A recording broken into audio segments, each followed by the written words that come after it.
నమస్కారం. నేను RTC DPTO Palnadu.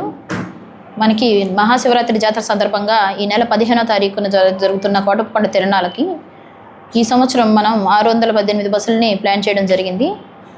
గత సంవత్సరంతో పోలిస్తే ఈ సంవత్సరం దాదాపుగా 70 బస్సులని అదనంగా ప్లాన్ చేసిన జరిగింది. ఇందులో ముఖ్యమైనగా ఛార్జెస్ లాస్ట్ ఇయర్ ఎలాగ ఉన్నాయో ఈ సంవత్సరం కూడా అదేవిధంగా ఛార్జెస్ ఉంటాయి. స్త్రీ శక్తి అప్లై అన్ని బస్సుల్లోనూ మరి అవకాశం ఉన్న అన్ని బస్సుల్లోనూ తిప్పే అన్ని బస్సుల్లోనూ స్త్రీ శక్తి పథకం కూడా అమల్లో ఉంటుంది. వాటితో పాటు లాస్ట్ ఇయర్ మాదిరిగానే వినుకొండ, అద్దంకి, చీరాల, అలాగే చిలకలూరుపేట మరియు నర్సరావుపేట నుంచి కూడా క్షేత్రానికి బస్సులు నడపడం జరుగుతుంది. ముందు రోజు నుంచే నర్సరావుపేట నుంచి అలాగే చిలకలూరుపేట నుంచి 14వ తారీఖు నుంచే బస్సులు కొండ వరకు నడపడం జరుగుతుంది. అలాగే ముఖ్యమైన మనకి నర్సరావుపేట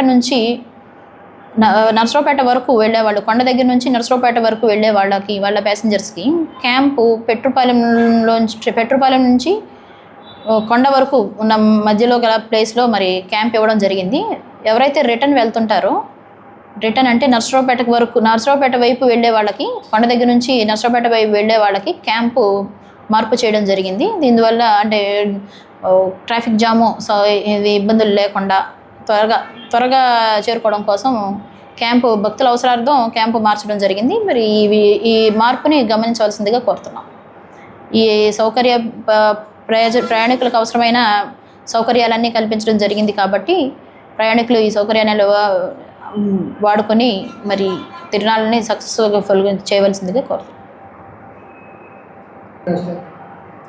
సిబ్బంది లాస్ట్ ఇయర్ ఉన్న దానికన్నా ఈ సంవత్సరం వచ్చేటప్పటికి 2000 మంది, దాదాపు 2000 మంది వరకు సిబ్బంది అంటే అసిస్టింగ్ స్టాఫ్తో పాటుగా 2000 మంది వరకు సిబ్బంది పనిచేయడం జరుగుతుంది.